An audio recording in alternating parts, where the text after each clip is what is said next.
So I want to talk to you a little bit about unwinding. This is a technique we use on the table a lot in therapy, but actually there's a lot you can do with this unwinding technique to help yourself. This harkens back to some old osteopathic work. It's a way to create more space in a part of the body where you feel kind of held. So let's say that you have a sitting practice or a relaxation practice every day. You can just kind of fold this into your practice very easily. So to unwind, quote, unwind the neck, it might look like this. If you were sitting and relaxing, maybe you have your eyes closed, maybe they're open.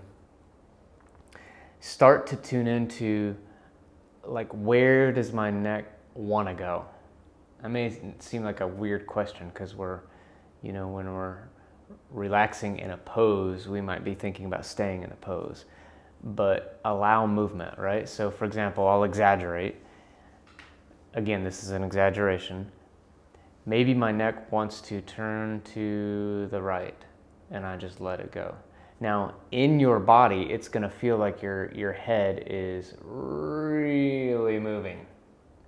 But when you actually do this, outside of you, there may be no visible change in the rotation of your neck.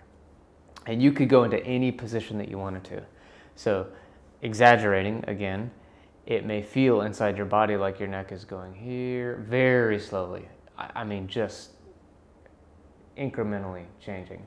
So here, and it may go here, and it may go there, and over here. And the idea in unwinding is to follow that movement anywhere it wants to go. And then you get to this point when you're using an unwinding technique where it's like, yeah, that's it. I'm done. And then you just kind of come back. So let me give you a visual about how this might look. It's going to look very boring. So